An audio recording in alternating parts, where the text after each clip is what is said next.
sata parapajatika dese dhammo anukalpanam bhajan.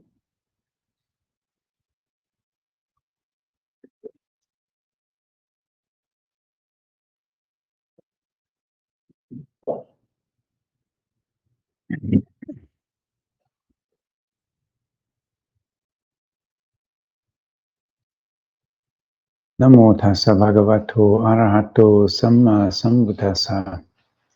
Namo tassa bhagavato arahato samma sambuddhassa. Namo tassa bhagavato arahato samma sambuddhassa.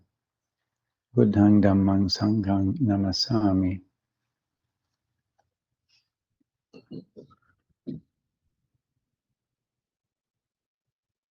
So, just had our meal, and as I was sitting after the meal, resting and contemplating things, I was reminded of a story that Venerable Gunaratana sometimes tells. I suppose it's from the Sri Lankan kind of teaching tradition archive, and it addresses the question of maintaining mindfulness, and not just in retreat circumstances, but in daily life. And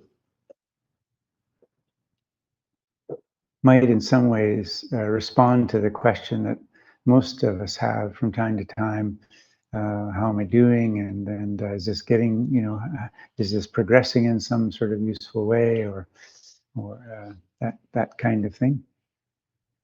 So the images, the little story is of a boy or girl tending a horse in a large pasture area. So the job of the young person or older person is to look after the horse. The horse is grazing, just moving from one, looking around a little bit as the horse fills up a bit, gets a little more picky with what it looks for, clover, alfalfa, whatever it is. And but it's a very peaceful scene. Things are, nothing is being demanded of the horse other than to be allowed to roam in its proper domain, in its pasture. And the person looking after this animal is simply observing it, tending it, taking care, maybe looking around from time to time at the general environment, but maintaining some sense of the whereabouts and also the well-being of the animal. And come midday, or whenever it occurs to this young person, off she goes to have a meal. And it isn't that she has to stand and eat her sandwich and so forth, make her tea while following the horse around, because the whereabouts and the behavior of the horse by now is very well known. The character of the horse is well understood. So the person goes off and has a break, has a meal, and perhaps a short rest. Now, when the person returns to the pasture, where's the horse? Well, it won't have gone far. Maybe at the most it's gone down to the river, because there's a river bordering this pasture, and it's having a drink. But as I say, the behavior and the character and the experience of this horse is understood. It's just in a relaxed state, feeding contentedly and just standing and enjoying itself, basically. Maybe lying down for a good rub in the back, whatever. So the person will find the horse again. So it's a little like this for our practice. So we break for a meal, or for that matter, this extends further into the life of a person who considers him or herself a practitioner.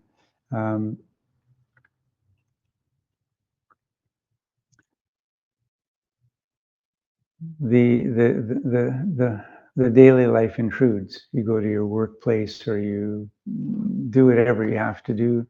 You go shopping. You have to drive somewhere in the car, and you set up appointments, and so on and so forth. And yet, when mindfulness has become to some degree established as the heart of one's life, or in the center of one's life, hopefully it's a daily practice, maybe even a couple of times a day, the very quiet times of the day. First thing in the morning, get up a little bit earlier than you would once have done, and meditate for a short time, maybe do a little bit of chanting. And then later in the day, when things again quieten down, daily responsibilities are at an ebb. Once again, there's time and space for meditation. So I'm sort of speaking here to a person who has devoted themselves to some degree to this kind of life. And if you skip a few days, sometimes you sort of feel that, and then you get back to it. But it's somewhere. We're talking about a large pasture here, yeah. And it is somewhere there, and you can find yourself there again. You can find the practice, and where the mind is. And when there is a sense of this invisible tether, you might say, the mind or the heart will not have gone too far. If it has, there are probably, a couple of reasons for this. One is that the sensory domain has really lit up for you. So a thunderstorm, for the horse, that's going to get their attention. If you know a little bit about horses, I mean, they get very excited in thunder and lightning. We all do, I suppose. Listening to a lot of music and going to some, film, and you thought it was going to be a romantic comedy, and turns out to be some sort of spy thriller or something, people getting shot at, and, something very, very violent, or just exciting in some sort of way, fast paced, and, thumping music, and that kind of thing. Or in the domain of one's virtue. So you live around people, you live with people, you work with people, you interact. We interact with society in various ways, but it's inevitable. And sometimes our interactions we get our buttons pushed, as we say. Somebody says something, someone looks at us in a certain way, and because of things that have gone on earlier in the day, we're already kind of in a we're kind of in a state that's just ready for the final trigger. It happens, and we get really depressed, or we get very angry, irritated. It is very unsettling. And then it's especially, I mean, it's always unsettling, isn't it? But then if you identify yourself in some way as being a practitioner, as being someone for whom this kind of practice and Buddhist life, and being a Buddhist even, is in some sense central, and it's even more disturbing because you feel so you've really let yourself down, etc. And if it involves speech, so there's some harsh words have been spoken, or you respond in some way that isn't actually as truthful as it ought to be, and therefore you're left with that sort of hovering sense of having, been untruthful, and misled someone about something. But why did you do that? Well, usually it's to protect ourselves, to protect our sense of identity, protect our sense of integrity, or these are very subtle matters. But somehow or another, the identity is normally at stake here. So, what's going to make this lovely horse hard to find? Well, it's something along these lines usually. falling into just routine sensory indulgence. It may not be a movie. It might just be beginning to follow your wants and desires and whatnot, and food, because you're trying to avoid something else perhaps in your life, and the refrigerator or the nearby donut shop is just looking more and more interesting. So there's a kind of indulgence in the sensory realm in some way. And this scatters attention. It makes it very diffuse, and can make it very difficult to gather again into some sort of clarified manner, which is useful in not just in meditation, but just in being a human being living in this world, because we need to operate from a center, from the heart.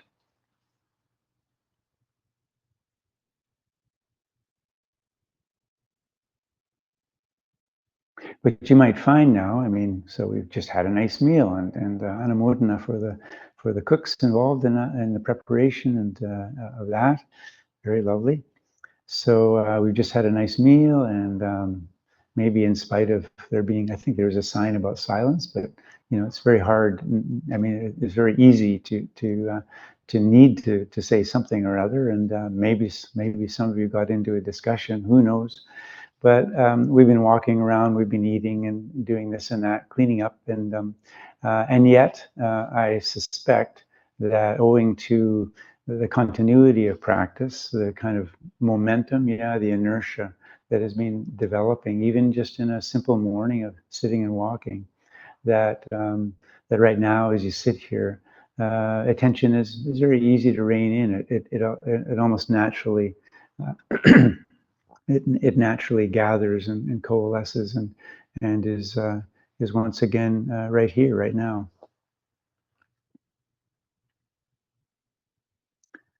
So these are matters of continuity, and if you're wondering how your practice is and how it's going in that, from time to time, just ask yourself, just in your regular day. If I'm not, utterly preoccupied with some important obligation, and that which is very busy and it has a lot of sensory input. I be on a phone a lot, or I'm engaging in people for necessary reasons and that. But after that is said and done, how quickly, how easily does the mind begin to settle again? That's one good measure. It's one good way of seeing how attuned we are to this. And if it remains diffuse and one thing leads to another, and that necessary conversation now reminds you of other things that you've said and done in the last few years, or what have you, and you just keep proliferating in that way, then there's a little bit of work to do just to bring that down. When you notice proliferation, it's never the wrong time to notice that we're not being mindful. It's always the right time. It's always the right time to be mindful. It never gets tiring. It never gets tired. It never wears out. It's always appropriate. So when you notice that the attention is not easy to gather, notice it, and then let me just sit here for a moment, and let me sit here for 5 minutes. Let me just, where's my chair again? Just sit, watch the breath a little bit. Or quietly say some words of loving kindness that you have become familiar with, for instance. Some little prayer or something like this. Bring the mind into a still state that is wholesome, useful, benefit to yourself and others, and just abide in that for a few moments. And you may find, especially any of these things work on the basis of repetition. That's just practice. That's why it's called practice. We don't get it right the first time. But if this kind of habit formation does develop, then the ability for the mind and heart to settle again and feel poised, ready and alert and observant of the moment, then this becomes practiced. It becomes increasingly natural.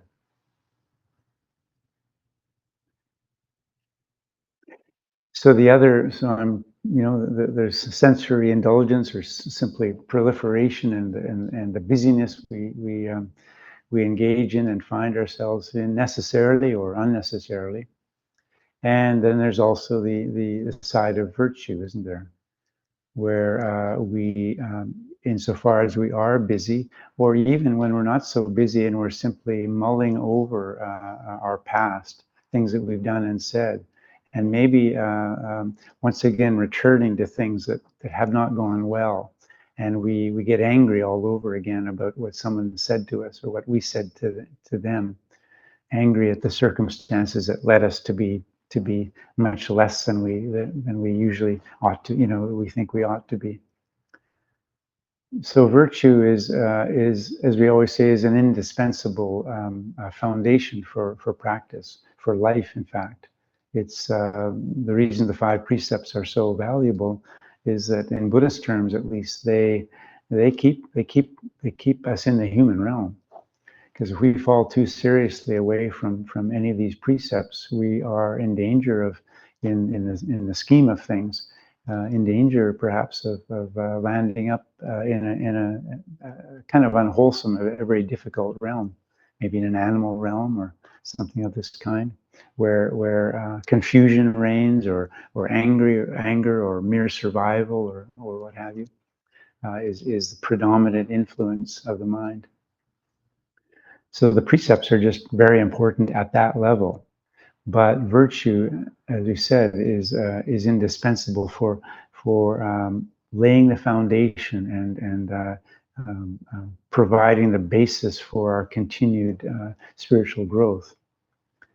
And then, in that lovely reciprocal nature of causal nature of spiritual life, as our spiritual development refines over the days and weeks and decades of this practice, it also refines the quality of our virtue.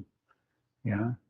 So it isn't anymore just a matter of not doing things that are really stupid. In fact, saying things that are really, unpleasant and untrue. It isn't just avoidance of very base moral precepts. It's the cultivation of moral beauty, of genuine virtue in a human life. And this increasingly gives a more and more subtle foundation for the development of wisdom. So these things go together in such a lovely way. So when you ask yourself sometimes where is this going, and I'm not sure how, if it's going anywhere, because inevitably, in one sense, people often are kind of interested in an experience, some sort of experience. Some looks like something. I'm pretty sure that when this or that monk or that saint or whatever, when that happened, there was an experience, and I really like some of that. Yeah. Well, we might have a long way to wait for that, especially if that's what we're desiring. If you want it, it ain't going to happen. But I think one measure of what we call progress is just this sense that things return, the heart and mind return again and again and again, in an increasingly natural and fluid manner to the present moment, after the necessary obligations and whatnot of life. They return again to this poised sense of being right here, right now. That's I think a very good measure. And as I say, if that's being flustered a bit, there's probably one of a couple of good reasons. One is that we've indulged a lot in sensory we've become distracted. We've allowed ourselves to become distracted unnecessarily and over too long a period, or with things which are really distracting to us. For me, it might be going to a concert of Bach, all Bach, or John Coltrane or something.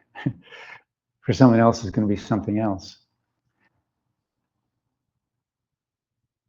So either that or some sense that things that we've said, done, or thought in recent days or whatnot, they linger. They continue to return with like a bit of gas, or the digestion is not quite. It's a little bit sour. They return with this sort of sour feeling of something not right.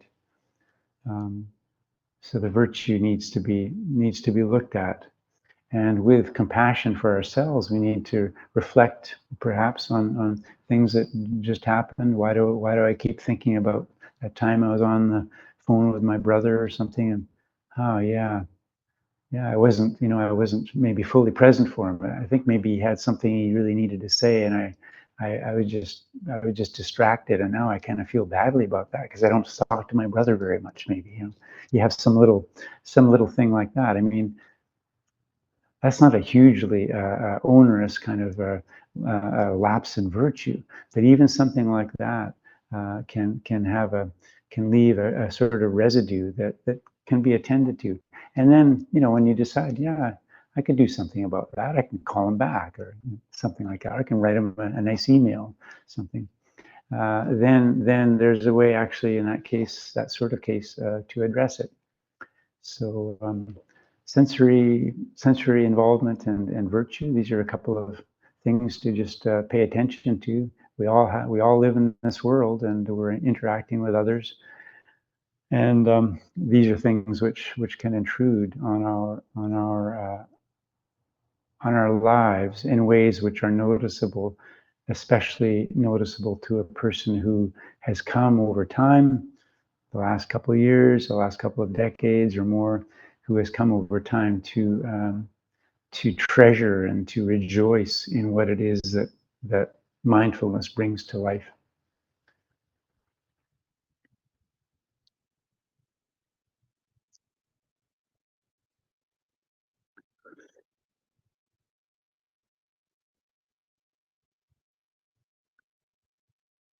So that that sort of feels like the end of the talk. um, Last night, on the theme of continuity, I suppose, and as I said, even last night, I've been kind of contemplating this list of Dhamma terms, ideas, concepts, practices. I've been contemplating them now for quite a while, and so on the theme of continuity, I guess I can return to them. And these are 10 resources, yeah. And as I said last night, it's kind of from time to time reverting or moving over to a different set of themes and Dhamma can be useful, because we do sometimes grow tired, or at least we feel that we've exhausted something when in fact we haven't, I have to say. But we feel like we've exhausted something, and sometimes it's just healthy and skillful to just move over to another set of things, and we'll find actually that they in fact marry. They interact with other things that we're far more familiar with. But it freshens up the palate, or whatever you might want to say, the painting palette, or maybe the tasting palette. So these are generosity, so dana, sila, bhavana, generosity, virtue, and mental development, mental culture. Yeah, those are from the suttas, and these other terms, these other ideas come from commentary literature, and some of them are maybe rather novel to you, and I find them very lovely to just contemplate and work with. So one is reverence. The fourth of them is reverence. And you can ask reverence for what, and could be reverence for Dhamma. That would be a catch-all, wouldn't it? Finding what is the heart of practice for you? How do you articulate it in your heart of hearts? How do you understand it? That could be what it is that you have reverence towards. And I would think that for most of us, the idea of reverence, but the there is a feeling tone for most of us that we have for this idea of reverence, insofar as we've ever really thought about it at all. But there's a warmth, perhaps, some sort of beauty, kind of tenderness. And remember that the Buddha himself, when he became awakened, just newly awakened under the Bodhi tree, he recognized suddenly. Well, he recognized, I don't know how sudden it was, but he knew that one dwells. It's inappropriate. It's somehow you dwell in suffering still if one dwells in suffering who lacks reverence for something. So right away, as any good practitioner would do, he cast his fully developed mind to his previous teachers. As you know, in the 6 years of his ascetic practice, he had two important meditation teachers. So he had a fully active psychic ability, but he recognized that each of them in quite recent days or weeks had passed, and they were inaccessible to him now. I mean, they'd passed and moved to higher realms, deva realms. So that was, they were unavailable to him to sort of actively revere. But what he recognized on that day is that, well, what can I have reverence for? Well, I will have reverence for this Dhamma to which I have become awakened. So the Dhamma itself that he now fully embraced and in a sense embodied and understood, that's what he had reverence towards. It's quite a beautiful notion. It speaks to beginnings and middles and ends too. The next of these is the sharing of merits, for others, to others. So again, this is something which is absolutely normal and natural and almost daily in Asia, and it's at least for non-Asian Buddhists, in my experience, it's not something we maybe think of so often. But it's very natural in Buddhist cultures. I'm not so certain that we would find it explicated in the suttas themselves. As I say, this is a commentarial notion, but if not, it seems clear that it was either kind of assumed in the culture that the Buddha lived in anyway, or that it developed very quickly. Within the Buddhist tradition, simply by absorbing the general attitudes that had always existed in ancient Indian culture. But as I say, it's a very, very natural sort of thing, and it provides us with a lovely source of well, that age-old question, I think, for many, many people. Somebody dies that you really love, and maybe the last time you talked to them, it wasn't a very nice conversation, or they died, and even when you did speak with them, in a very loving way beforehand, you always felt that there was something you could do for them, but you never could because they were resistant, or you didn't know what you could do. On and on and on. Yeah, we have these regrets that we live with, and that are very, very common. Everybody's seen them, I think, in their life. So this is one way to address that. It's a very beautiful way to address that, and that is you can actually do something. You make some merit, like you cook a nice meal for friends, and you invite a monk along too, and you feed him, and he kind of liked it, and you spend a day meditating. You may not think of it in these terms, but this is a generation of merit. How do you know? Because it makes the heart calm and steady, and it brings peace, and it brings happiness. Merit is another word for happiness, the Buddha said. Okay. And what do you do with that? Well, you can just abide in that and enjoy it, of course, and allow it and cultivate it in its continuance. But you can also sometimes reflect on maybe that nagging kind of thing. I wish I had done more for so and so, and actually in a very conscious, very deliberate, mindful, and kindly manner, just articulate the words that would address that situation. And may the merit of my practice bring well-being to so and so, wherever they are, wherever they may be. Maybe they aren't dead, but they're, they've left your world basically because they've moved and you haven't been in touch with them for years and so forth. It doesn't really matter. They may still be alive for that matter, and for whatever reason, it's just you want to send them a gift. Now, you may never find out whether they ever received it, or if they did, what it felt like, or anything like that.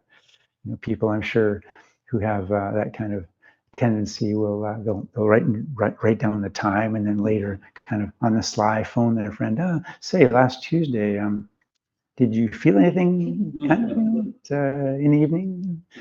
I would not advise. I would not advise that. It's kind of commodifies the making of merit in a way that. But I think that we can have faith in the fact that it has effect.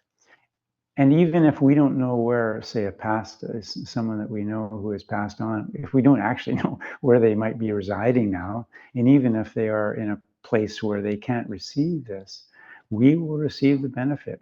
It's an act of generosity, absolutely, because we're doing something selfless for someone else. Yes, it feels very good while we're doing it, but there's that sense of wanting to share merit. It's a very beautiful impulse. Rejoicing in the merit of others. So here again, we live around others, and sometimes people are not always so easy to love or to understand, um, uh, and or they can be perfectly easy to love and understand, and therefore there's a source of merit in that too. Just rejoicing in their skill, in their patience, in how it is that they speak with their children, or whatever it is, how good they are at painting by numbers. I don't know. Just how something that they do well, something that they don't do particularly well by worldly standards, but very well how hard they worked at it, and how much deliberate care they've given to it, and how kind of conscientious they are in that activity. And isn't that a wonderful thing? So we're not talking about kind of worldly success and ticking off trophies and accolades, but just rejoicing in the merit of others. Also, there's that selfless impulse behind it. And all of these things, one of the things that they get us out of ourselves. Yeah.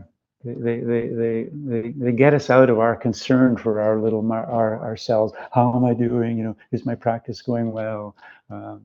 That kind of thing, among many others. Yeah. It extends our interest outside of our own willing and doing and getting. Another is, I don't know which number we're on now, but I am taking the order that they came in. Did I talk about service? I don't think I did I? No. Okay. I missed it last night too, I think. I was just kind of going from one to another. I missed it again today. Service, yeah.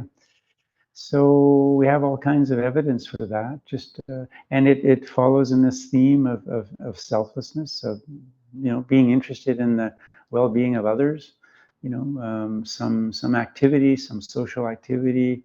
I'm sure one or more of you sometimes go and help out with the nuns, for instance, or drive people around, bhikkhus and others around, do shopping for people. I mean, many forms of service, and they're so wonderful, and they provide the kind of lubrication and the wonderful ability for societies to move and to enter into work and to work well with one another.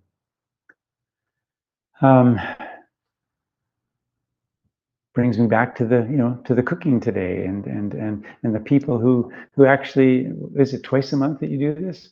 Oh, twice a month somebody organizes this, yeah, and contacts various people, and people set up the audio visual, and check in with folks. Are you bringing the chanting books? I don't know what goes into this, but of course, much better than me. But this is service, yeah, and it, it ought to feel good because it's it is a beneficial sort of thing.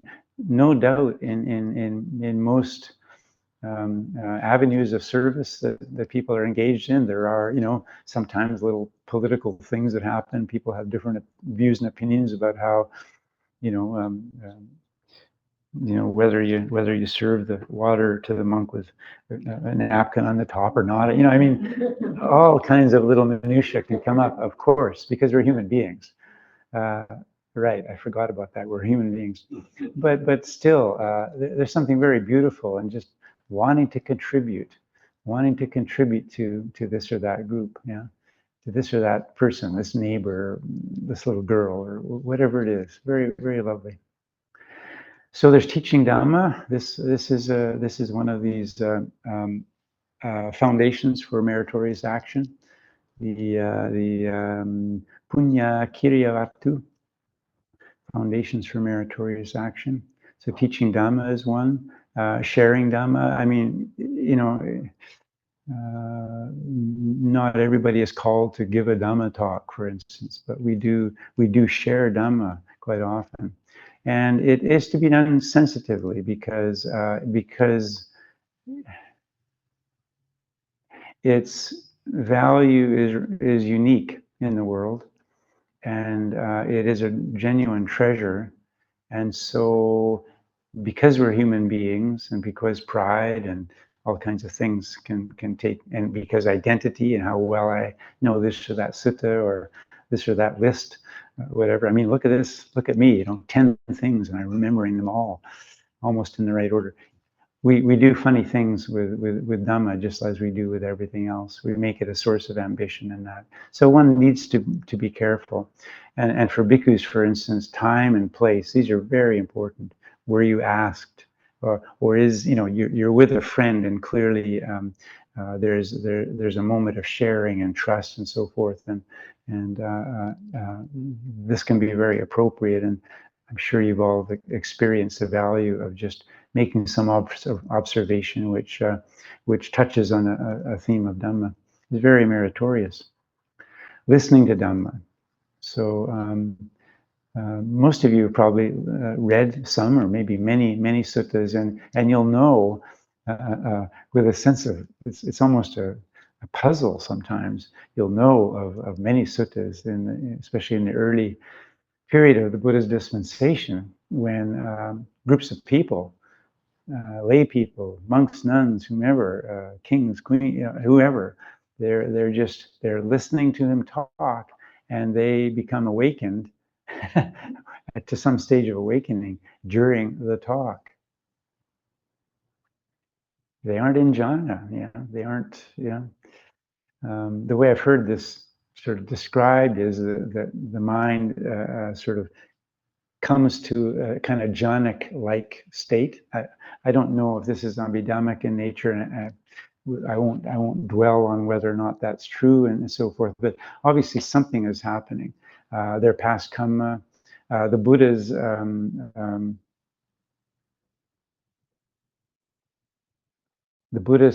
primary, his foremost ability. He had a lot of abilities, but his foremost ability was his teaching.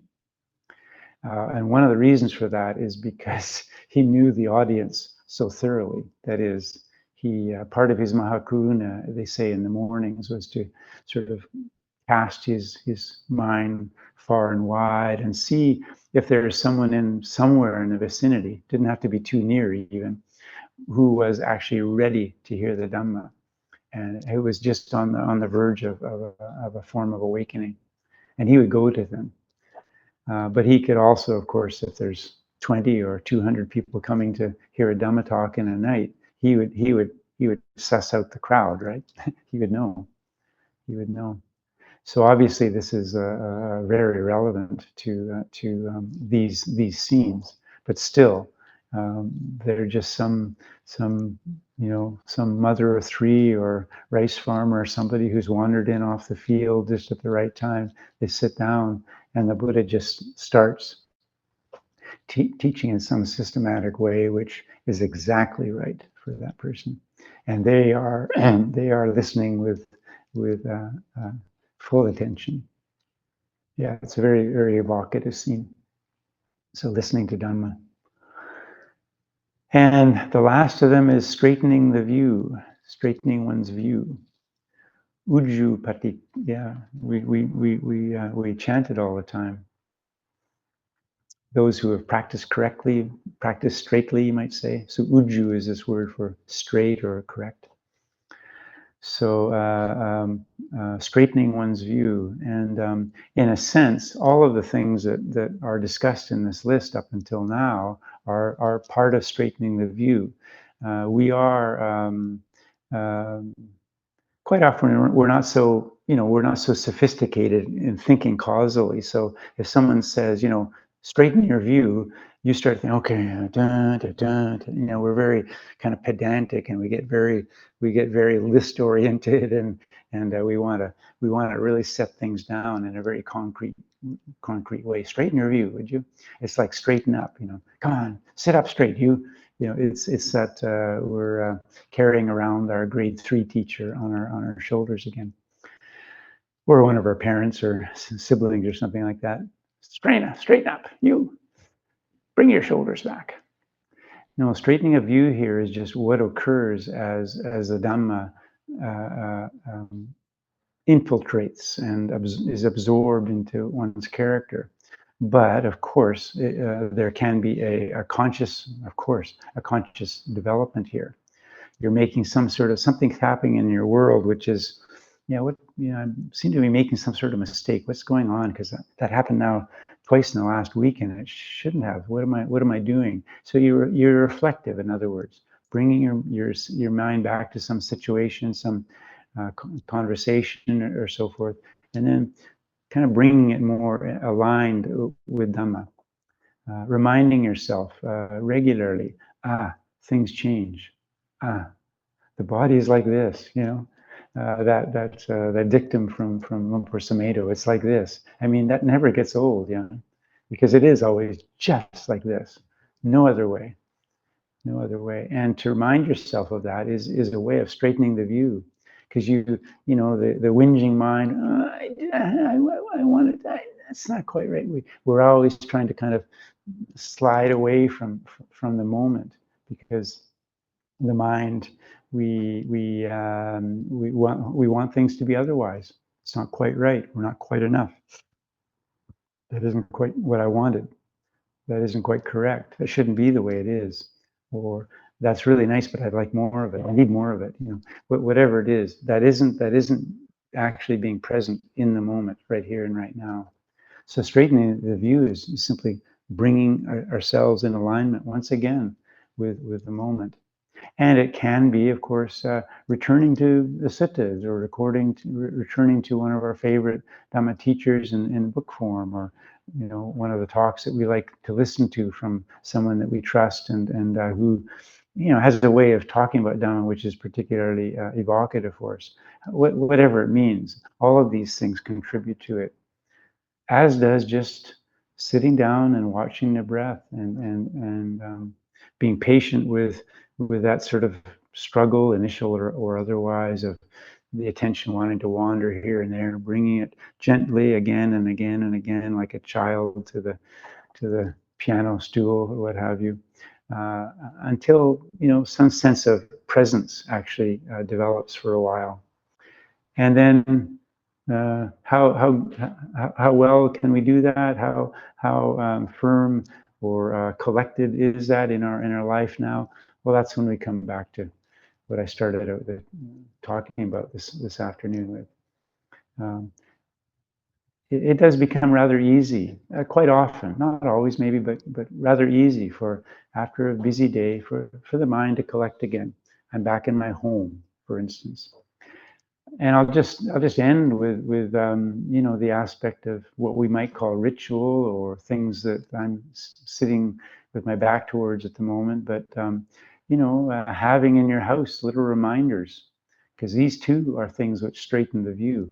Oh, there's the Buddha.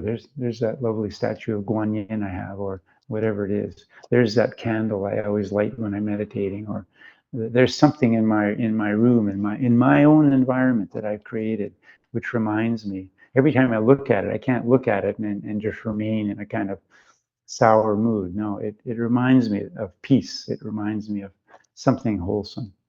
So we can also bring this kind of awakened mind, or awakening mind, into the environment, and instill it in our own environment in ways which are skillful. So I'll leave that there for you.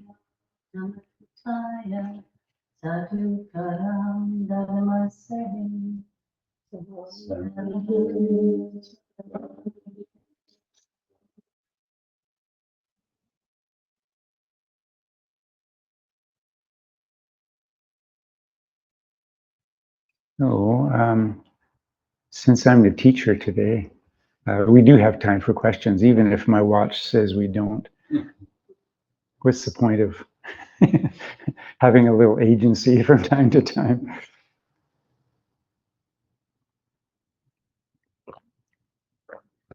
Or if not, we can start walking too, whichever.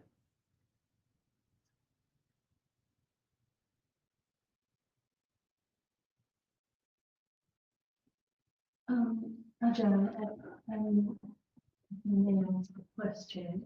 Just relating to some of the discussion we had last night.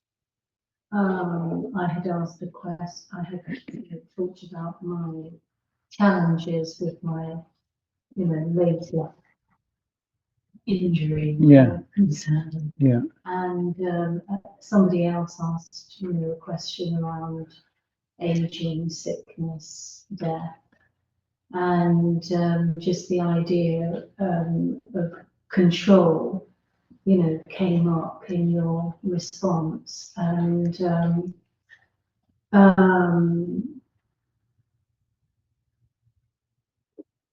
so that was very good to be reminded of, how could it be otherwise? We have these bodies, we can't control them. We can do our best to look after them, but we don't ultimately have control, and they are of the nature to change and wear out. But I just one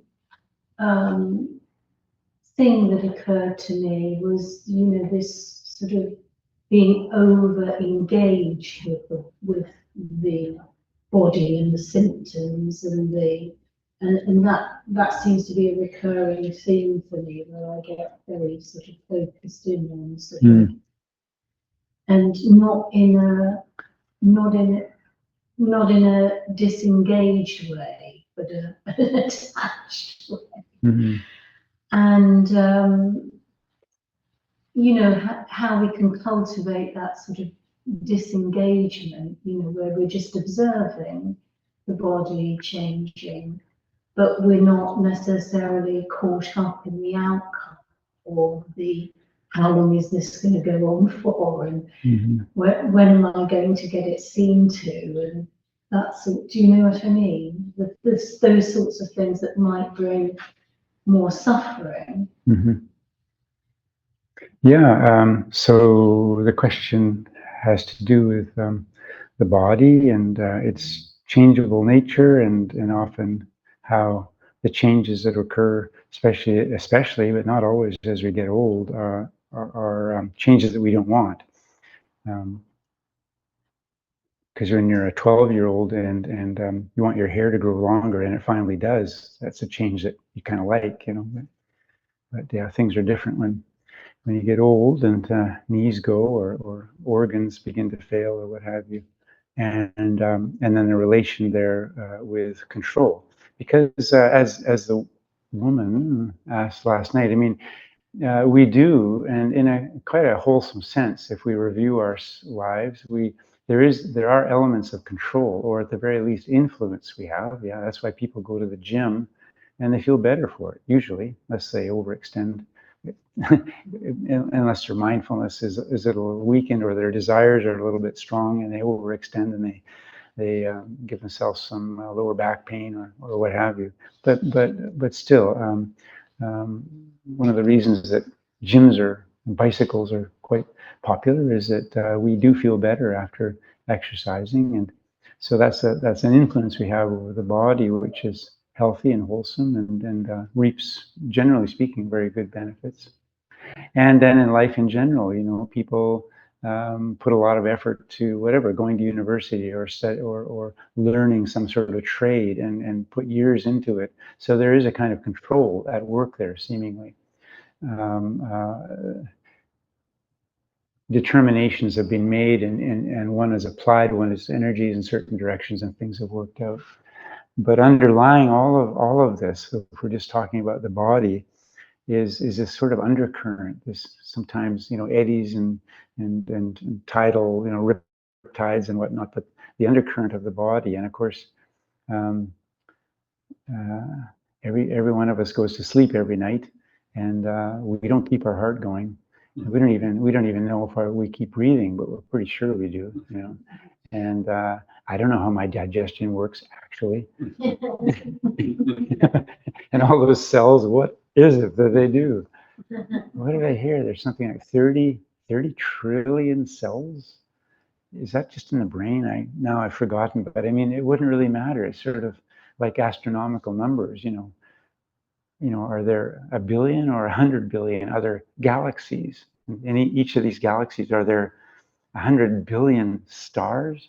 And I mean, I have, numerically speaking, I have no way of understanding these things. And the body is like that too. We've got a little universe right here that we live with. And how could we understand it, in fact? How could we control it, in fact? So sometimes a bit of humor helps, because yeah, you're right. We get very serious about the body. That's pretty normal, because it's get a toothache for very long. Like I don't really like taking pain meds and stuff very much. But if I've been staring a headache in the face and I'm into my second day, and it's gone on all through the night, and yeah, okay. Last week I took a Tylenol, for the first time in many months, but I'm just like anybody else in that sense. So yeah, pain is difficult to bear sometimes, and a headache is just the least of the possible pains that can arise for people, and that don't go away even with a Tylenol. So yeah, I think we all understand how serious these kinds of things can be. And yet, we've all heard stories about people who, how could they be so chipper? Damn it, how could it? Because of what they live with, some sort of injury, some sort of handicap, some sort of ongoing chronic pain. They found a way. How do they do it?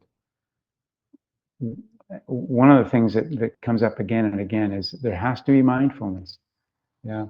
Lumpur Viradhammo speaks with a gentleman quite regularly who deals with a lot of pain, and his is to the point where I think he's got a little timer that goes every something like 20 seconds to remind himself. Yeah. And it works. I mean, it really helps.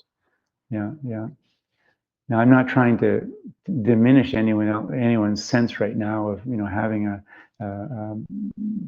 hip that is not getting any better, that kind of thing, because if we're not living in that world at the moment, it's potential for any of us, because we've all got hips and teeth and knees and so forth. Yeah, so humor sometimes, straightening the view applies everywhere. It really does. It really does. And it doesn't always mean that I've got to go through another list and, deliberate and contemplate with all serious attention that list. It may not mean that, but something about the way we reflect on the human condition and allow for it to be, yeah, I have this gift of this kind of body. So it gives me the agency to practice Dhamma, for instance, and whatever else we value in our life, to have raised children or to have given this or that or whatever it is. But I have this body, but it has these characteristics. Um, Things wear out. It's prone to. It's susceptible. They're such vulnerable things, aren't they? We're not crustaceans, and so we're kind of soft on the outside, really soft on the outside, and darn. So there it is.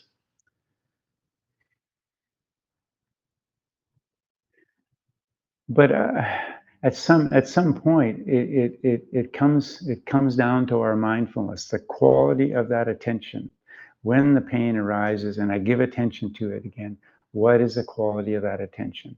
Is there always the carrier wave of it shouldn't be like this? What's going to happen if it gets worse? Or is there always this sort of sense of anxiety, fear, anger, disappointment? Is there always a little bit of that? And if you can start noticing that, just see what it's like if that can be let go of.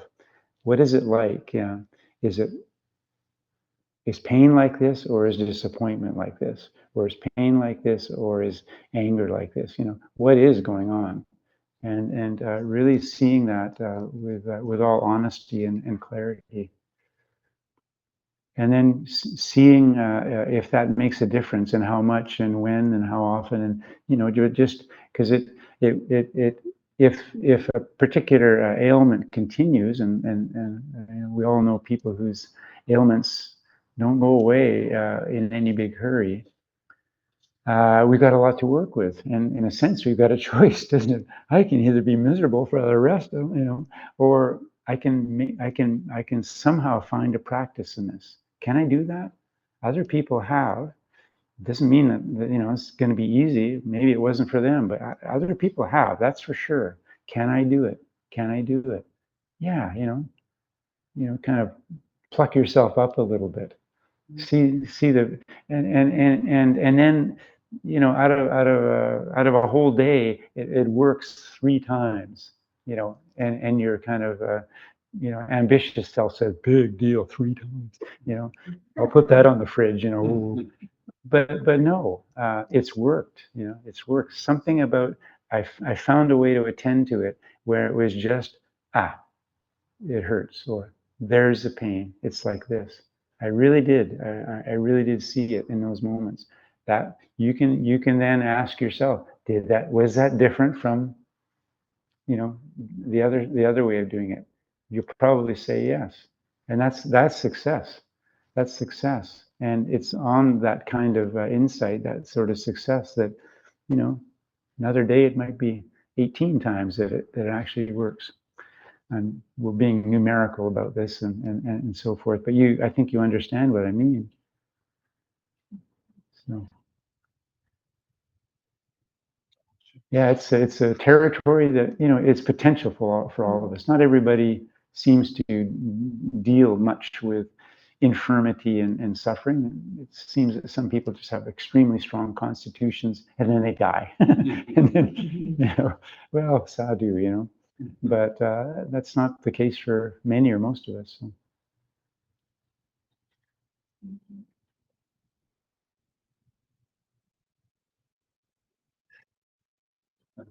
I just your comment about humor reminded me that I find sometimes if I'm getting a bit serious about something, considering something, that like the humor it has a way sometimes of just shifting to my attention to something else. And I find sometimes it's because I've been attending to a certain aspect of a problem or something, and I'm kind of just focused on that single, and which is usually related to identity, of something in some way or another. But sometimes I find like humor can just kind of kick me out of that. Mm-hmm. And it's not that humor is the thing to do, but it just shows. It sort of shows me that, by tending to this can lead me to, to more peace about a sort of a difficult situation. Mm-hmm. Mm-hmm. Yeah. I mean, I kind of used that a little bit when I had the Lyme disease, Mm-hmm. because I didn't really know how it was gonna, how long it was gonna go. Mm-hmm. And it's just like, just telling myself deliberately, this is gonna go on forever. What's forever like? Or it's I guess it's every one of us is a bit different, even our sense of humor, if you wish. But I don't know. And then, I don't know, it's just sort of I find sometimes that I'm looking at something a certain way, and I can tell it's not it's not skillful, but I don't quite know what the problem is. Attending to some different aspect about the situation can help, Mm-hmm. Mm-hmm. especially if it's with like less sense of self or something like that. Yeah, levity sort of jostles you. Yeah, yeah. Things. Yeah. It can. Yeah. Thank you. Did the Buddha talk about humor, and we have lists of humor? No, no list of humor that I know of. I remember once, can't remember which monk it was, they discovered a kind of a joke. Yeah. I mean, I guess it could be easy to think of him being rather dour, at least always very serious, yeah. But but he was, I believe he was prone to smiling a lot, and just loving people very easily, yeah. But there's what's the story? So he's, well, I know he's telling Ananda how severe his ascetic extremes were when he was, during those 6 years, because he started basically starving himself to death. So the stories are you could see the outline of his spine from his, looking at the front and that kind of thing. And he said, and Ananda, I got down to eating 1 grain of rice. Now I should footnote here. Ananda and the Buddha, I think the story is that they were born at the same time, like the same day, right? Different mothers, cousins. Anyway, so Ananda has been around as long as the Buddha has, yeah, as a human being. So he says, yes, Ananda, and I got my eating got down to eating a single grain of rice in 1 day. And you may think that in those days, the grains of rice were much bigger. But they weren't.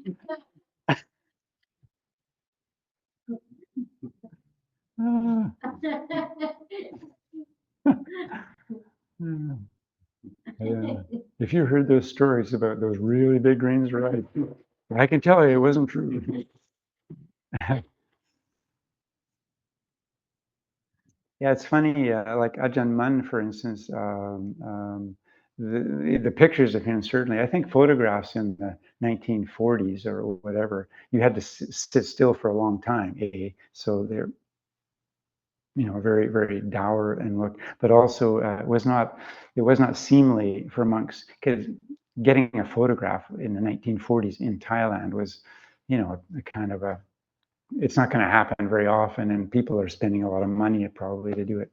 So anyway, but it was not the thing anyway for monks to be smiling and all giddy on photographs. They weren't taking selfies in those days. And certainly the pictures of Lumpur Mun are, as a very stern, I'd like to listen to his Dhamma, but I hope he never talks about me. He looks very, very serious. But I don't think there are any monks left anymore who knew him. but I understand that, and even in some of the biographies of him, he's just a very serious man. But someone who knew him, it might have been Lumpur Band maybe, or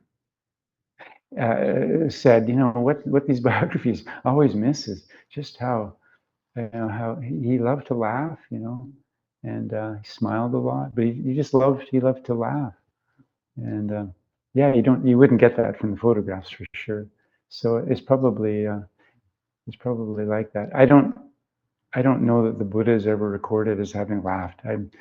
It's never, I guess it's never occurred to me to be so important to look it up, but I think he had good humor. Yeah, and I think he had good humor, and probably was as prone to as any of us to just smiling at the sight of a healthy child enjoying itself in the sun or something.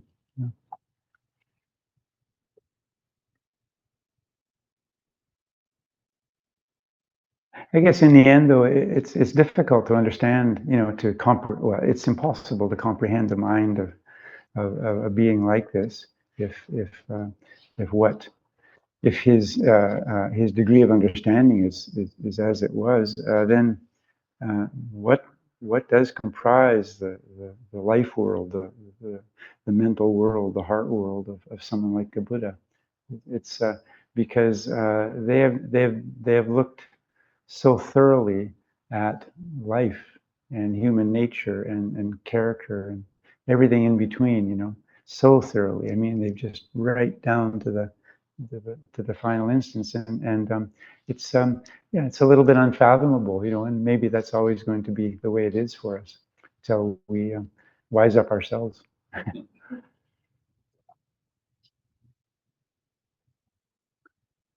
Good. Yes. Actually, the concept of everything changes, nothing is permanent. I find it difficult to accept that where illness is concerned. Which illness or illness? Illness, yeah, or feeling sick or Yeah. being Okay. ill. Yeah. Because it seems as if it's continuous, Mhm. and I see it's permanent. A lot of it is permanent. So, and I find it difficult to accept that illness is here with us. Mhm. And the rest of it, I'm okay. I accept that everything changes, nothing is permanent. But with illness, I'm not sure where to go with it. Yeah. I don't see humor in it. I just find, okay, is this going to be for the rest of my life? Or, Yeah. if there's a pain, was because of age also. And how do we come to terms with that? Yeah. Well, things are changing all the time because of causes and conditions. So if we look at the body, of course, metabolism, digestion, you've eaten, things are changing. So the causes and conditions in the body are always changing, but they change in very similar ways. And some things change very gradually. Does this incisor here, has it changed in any way that I'm aware of? Maybe it could use a more brushing or something, but you know what I mean? So things change at different rates, of course. A piece of granite will change at a certain rate. I was told once by a geologist that if you stand on a big boulder in the Rockies, if you stood there for like a lot of, 6 or 8 centuries, you'd actually be sinking into the thing. Yeah, but we don't have the patience, let alone other things, to enable us to observe change in that way. So there is a continuity for certain types of changing events.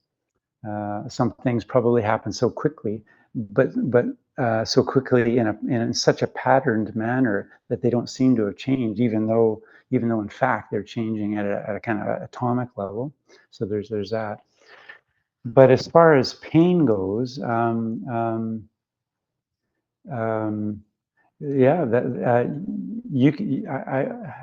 one way of dealing with it would be to look at it as a koan. Is my pain changing, and does it ever throb? Does it ever get worse? Does it ever move? You know, some forms of pain, they seem to pop up here and then they pop up there. Now we can say, well, that's because of this condition with my heart or my liver or my whatever it is. So it's all the same thing. But no, the more we kind of globalize and make something the same thing, we're doing something which takes us away from actual mindfulness, actual observing something in the moment. What may also seem the same from one day to the next is a person's frustration with the pain,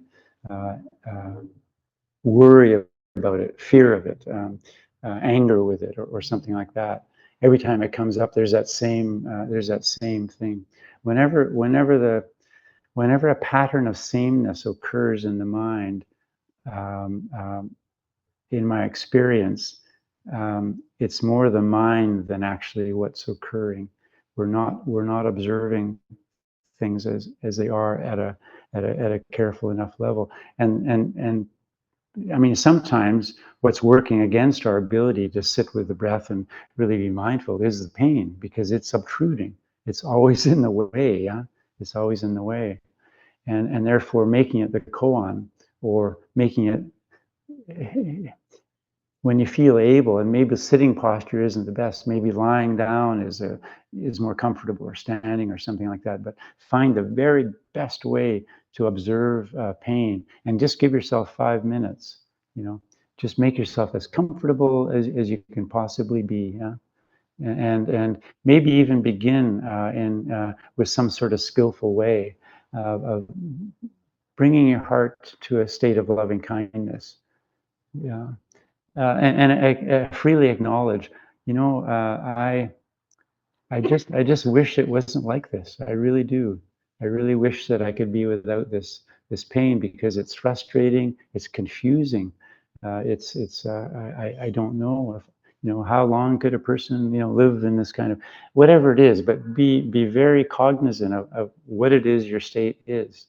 Acknowledge it, and then just say, you know, may I, even for a few minutes, may I be free of this anxiety or this anger or this frustration and resentment or whatever it is. May I just be free of it, like a little child, you know, like that bird there. May my heart just take wing, and may I be free of this for a few minutes. You may have some other way of skillfully composing the heart, yeah, and then just allow yourself, you know, a kind of placeholder. Okay, what's it like from one moment to the next? Ah, there it is. Does it come and go? Does it have a temperature? Does it have some sort of texture? Does it have a character? Does it, you know, all of these words we can apply, because there will be descriptors, adjectives for it, yeah. And are they always the same? Yeah. And if they aren't, you know, sometimes it's coarse, and then it gets kind of sharp, and you know, you might find little differences, and that would be a way to respond to the question of whether it stays the same. Yeah, I mean, ultimately, I doubt that your main interest is philosophical. That is Buddhism right about change in terms of, probably not. Yeah, I doubt that. But you'd like to understand it. Because if you got it, why not understand what we have? So yeah, make it a koan. Give it your, find times in the day in some sort of skillful way to give it your full attention, your full loving attention. It's yours, you know. I mean, in a sense, there it is. Yeah, good luck. And is paying attention to that kind of pain continuously, is that what feels that it's continuing? Like if your mind goes to some other thing, then you lose track of it. Paying attention to that particular difficulty that there is Maybe I'm not quite following the question. If the mind pays attention to a particular feeling of the body, Yeah. It will continue kind of thing. Well, the focus will continue in a certain way, but the question I'm asking, and which will have to be verified in our experience, is whether when you're observing something, very intently, does it remain the same? I mean, we'll have the same word for it, it's pain, but that's not really the question. It's not a linguistic question. The question is, does the character, does the quality, does the texture, does the temperature, does the color, whatever, is it actually the same thing? And likely, I'm suggesting you'll find out it isn't. Nobody wants to spend all of their days, every day, just looking at their pain, of course. But if we're interested in understanding its character, if it is something which is erupting in our life and which is confusing and troubling and all that sort of thing, it can be valuable to observe it with some care. And then, sometimes tell yourself a good joke or something, or find a good meme. I sent one the other day to some friends. So you got a picture. There's a pickup truck driving down the highway, and in the pickup truck there's full of these long strips of something. They look quite thin. I have no idea, some for building something or other, but they're long and thin, and they extend right over the cab. Yeah, and the kind of initial thing says. The driver found a way that you don't need bungee cords and straps to hold down things. He's called Dave, and there's this guy in the back kind of holding on to these things, and the wind from the truck is just craziness. But anyway, it's pretty funny.